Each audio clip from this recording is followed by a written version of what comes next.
Arguably the best ending to a state championship game in UIL history took place on December 22nd, 2018. The 6A Division I title game pitted North Shore against Duncanville, and it was an absolute dogfight. In this back-and-forth thriller, North Shore would fall behind 36-35 with 1 minute to play. It would take just about a miracle for the Mustangs to go 78 yards in 1 minute, but a miracle is just what Demetrius Davis would provide. Davis took the snap at the Panther 45-yard line with 3 seconds left, and as time expired, he heaved it into the sky. Through a sea of players, A.J. Carter's hands come down with it in the back of the end zone for an unbelievable Hail Mary catch. North Shore wins the championship in dramatic fashion, 41-36. It's one of those things that they call it a Hail Mary for a reason, you know, so we got 3 seconds left. There's not going to be enough time to have another play. It's one of those things you work on Thursdays, and took the headset off, and there's going to be a spectator like everybody else. So told Demetrius, just make sure you give him a chance, drop it in the end zone. We got some good receivers and with great heart, and see AJ go up there and go make a play. It was pretty special. In 2019, Shadow Creek won a 5A Division I state title 28-22 by knocking down a Hail Mary by Denton Ryan.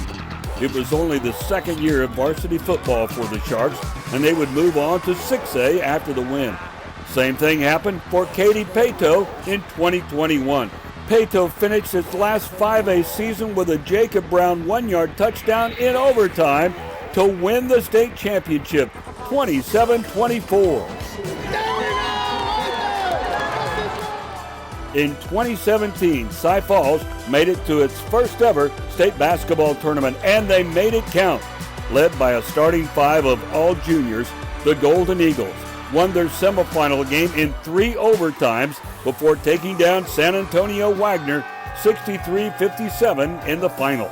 We were even there in 2020 when the UIL canceled the state tournament just before the 5A games were to start due to COVID.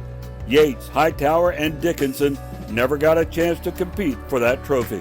We got all the way down there just enough to hear it just before we pull in, and then it's on the even turn around and come back. In terms of sports and basketball and the team, never experienced anything like that at all. One of the more inspirational stories we covered during the past decade was the Woodlands football team of 2016. During a second-round playoff game, senior linebacker Grant Milton suffered a traumatic brain injury and was in a coma for 17 days. The Highlanders dedicated the rest of the playoffs to their fallen teammate and made it all the way to the state final before losing. Our Houston area girls athletes were inspiring as well. We were there to see Sarah Hudek become the first girl to pitch varsity baseball at George Ranch. And how about Pearland Dawson's Claire Jeffress? 2 weeks after being named homecoming queen, she kicked the game-winning field goal to beat arch-rival Pearland. And we've had some showstoppers as well. 2 years ago, Shadow Creek Sean Jones sent social media abuzz with this dunk that shattered the backboard.